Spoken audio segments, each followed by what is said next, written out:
Well, certainly good glycemic control, good glucose control will prevent development of kidney disease. And so studies done now over 20 years ago showed that pretty clearly.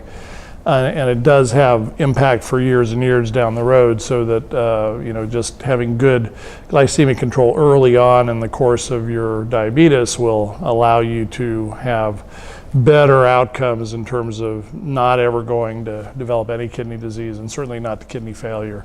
It's not 100% though, unfortunately, and if you look at the numbers, what we've done is we've sort of postponed things. So folks with type 1 diabetes are not getting diabetic kidney disease and kidney failure in their 20s or 30s as much as now in their 40s, 50s, and 60s even. So we postponed things, we haven't prevented it completely.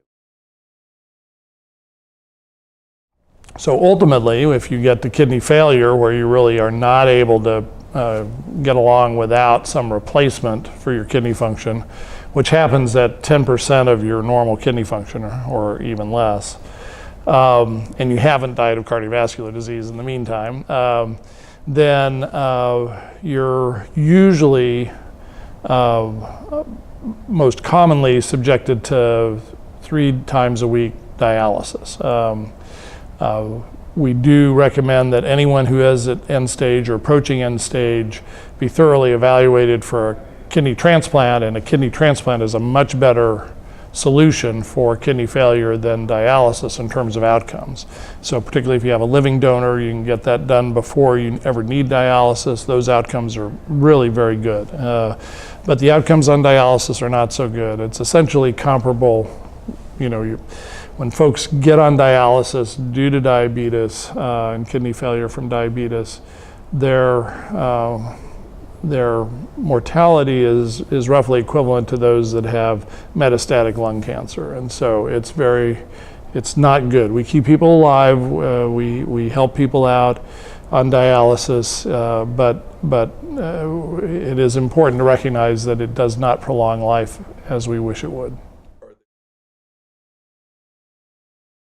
Yeah, we certainly hope so. We've participated in a phase 2 trial. It was just presented today at the session this afternoon, looking at the role of what's called a JAK inhibitor to reduce inflammation and therefore progression of diabetic kidney disease in type 2 patients. There are a number of trials going on, a number of which really are targeting that inflammation I told you about.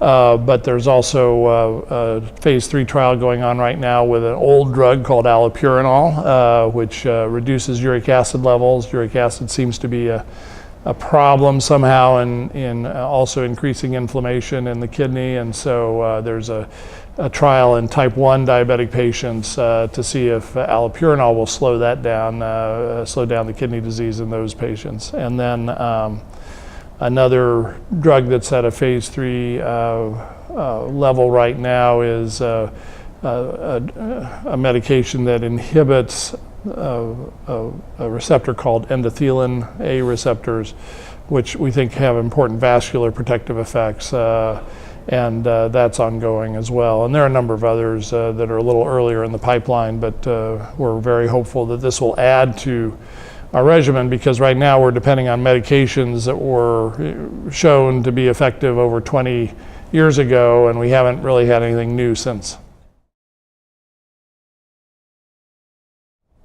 There are probably lots of reasons for that, and I won't go into all of them, but I think part of it is that to get a drug approved for diabetic kidney disease, you have to reach very sort of severe endpoints. It's either death, end-stage renal disease, dialysis, or transplant, or a doubling of the creatinine, which means that your kidney function has gone down by 57%.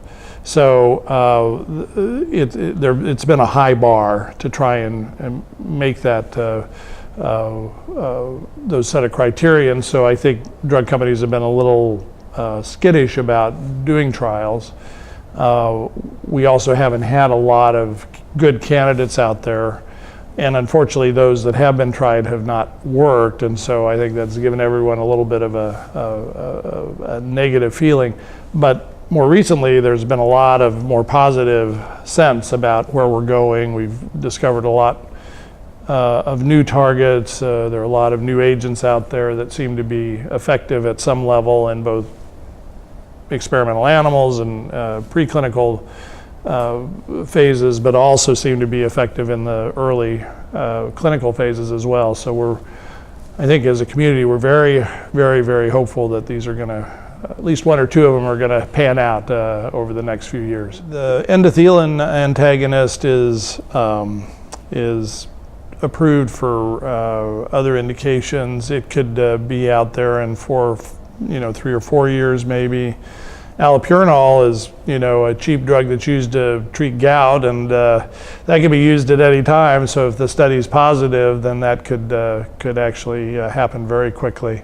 Some of these others are going to take a few more years, but we're talking about in the next, certainly within the next 5 to 10 years, there should be some new choices out there. So.